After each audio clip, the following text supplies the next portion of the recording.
Hey everybody, this is Minion Soldier, and this is the Piracy Show. Now, I'm going to try to be as generous as I possibly can be with this video. 310 is live, and of course, for pirates, for smugglers, what do we want to know is, did they fix the mission? Payout-wise, it does not seem like they fixed it. However, there is the plus bonuses at the end of the mission, and at the end of the mission's description rather, and that's an important feature that we need to talk about. Plus bonuses. We don't know what this means. We don't know how much and how it could change the way we feel about the mission, and that's a pretty big thing. The payout is kind of one of the sticking points with this smuggling mission, and now that 310 is live, and this is the live version of 310, we gotta ask, have they kind of killed our favorite smuggling mission? Unfortunately, it kind of seems like they did. Now, when I say that they've kind of killed it, I don't in any way think that it was intentional or that there was some kind of all these players are pirates, but we're used to certain things screwing up. This is kind of one of the screw-ups that you get in the server, which is the moment you take off, sometimes the cargo bay doors or the landing bay doors just automatically close on you, and so you kind of have to go through this whole rigmarole where you got to go back in, recontact area 18, and cycle the doors open again. And that's kind of a pain in the ass and kind of a headache, but it's one of the many little breaks in the game that we're used to at this time.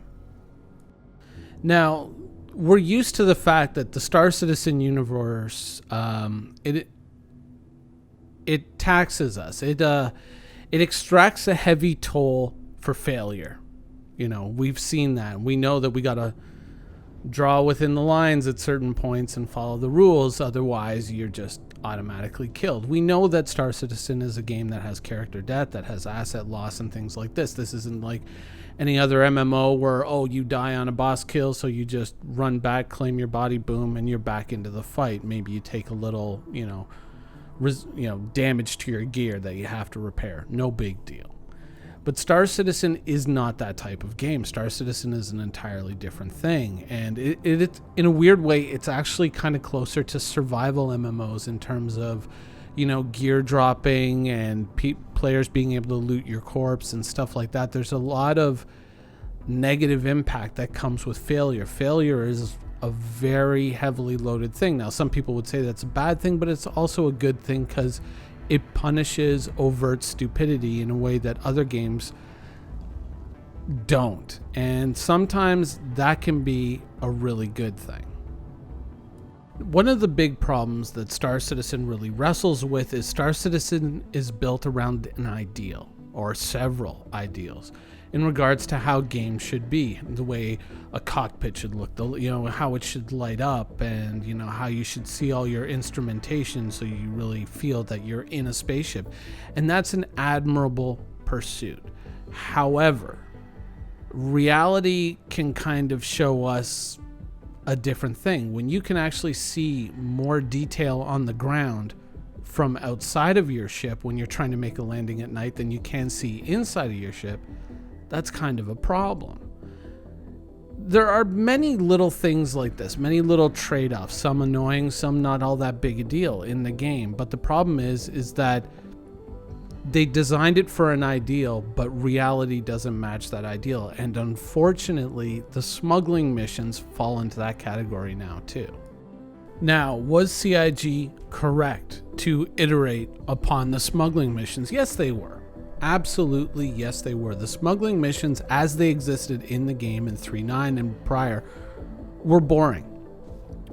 Things like interdiction were wiped out, and this is a system that is based upon the idea of you're part of, if not the entirety of, a supply chain where you're picking up drugs, you're taking them to get refined, and you're taking them to another lab to get cut down, only then to produce the final product, which you then have to smuggle into Area 18, and so it immerses you in that criminal behavior much more than taking a box of flight suits from one spot, dropping it at another, and walking away. That smuggling, as it existed before, was really lame and boring, but the idea of kind of bringing this stuff all the way back to Area 18 and then taking it to a drop spot, well, that's cool. That's better, mission design. That's using the assets in the mission, or using the assets in the game rather, and the established mechanics that we already know work, and kind of reshaping the idea of what smuggling is supposed to be in Star Citizen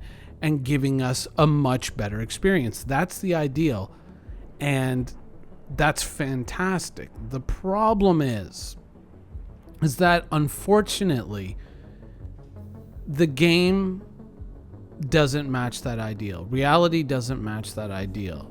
The game has a lot of bugs. The game has a lot of problems, and when you create a mission like this that has so many different points of failure, so many different points where you interact with an object and it may not work, it may not function as intended, when you kind of create all these points, especially when the game is less than ideal when it comes to stability, you open up more doors for that what could be a cool thing to just fall apart completely. And we haven't even spoken of the reward yet, and we're going to get to that.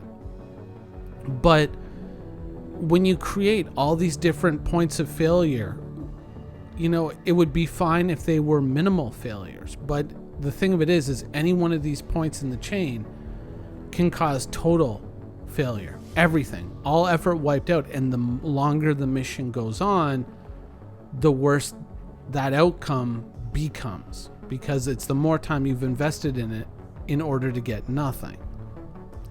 Now, this is the point where some people would, of course, interject, very obvious. You are testing an unfinished game. This is an alpha.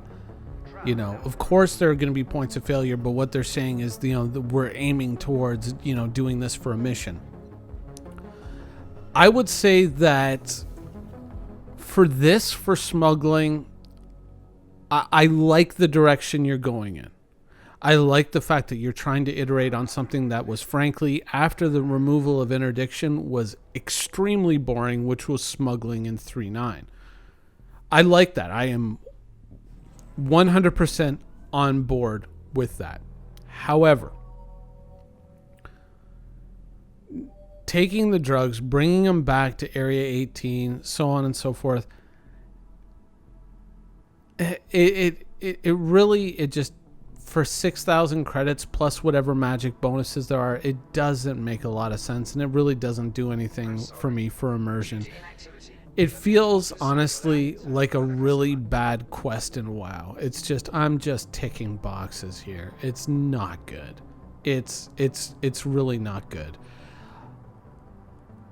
In reality, what I think that smuggling missions should be is that you should have to go to, wherever, Jumptown, whichever drug lab, and there is a load to be picked up. And when you pick up that load, it fills your ship, it fills your cargo hold, and depending on how much cargo hold you bring, that is how much of a cut you're going to get when you deliver it. But, so, you can bring a bigger ship, but you're going to have to balance that against how many people do you have to crew your ship, because one of the things that's going to happen in this mission for sure is that either rival gangs or law enforcement are going to intercept you, and you're going to have to fight your way clear to get this load delivered.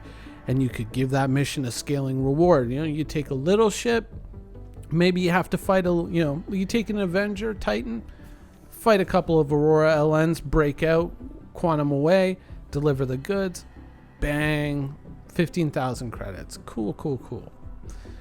But the bigger the ship you get, the bigger attention you draw. And so you got to kind of balance, how much money do I want to make versus how much risk do I want to take. Something like that would have been amazing and would have been just absolutely stand up and clap, applause worthy. That would have been the killer mission. That would have been just, oh my God, totally heading in the right direction. 100 out of 100, perfect job. Because at the end of the day, With this mission, all you're really doing is throwing a packet of drugs in a trash can and then not getting a reward for it after all that effort. And I did this primarily to see the bonuses and to see the reward. And of course, this is the one place where it fails. Oh my God.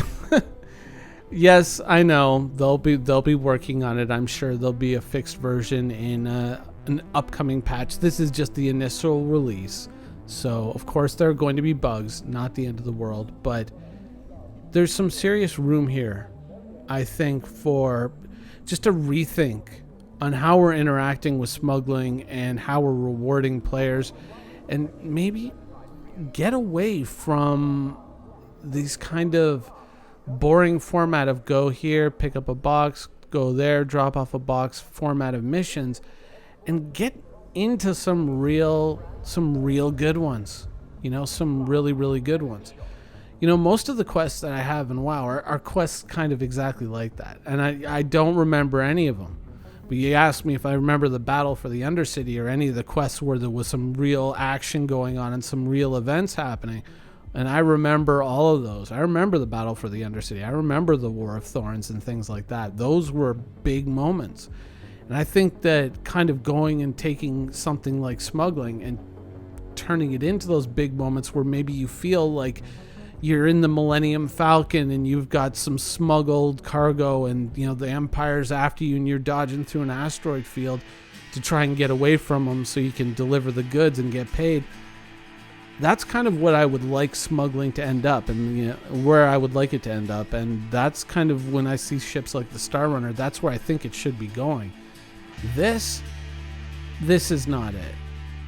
For all the reasons I've described. Good effort, but ultimately, you know, it is a swing and a miss.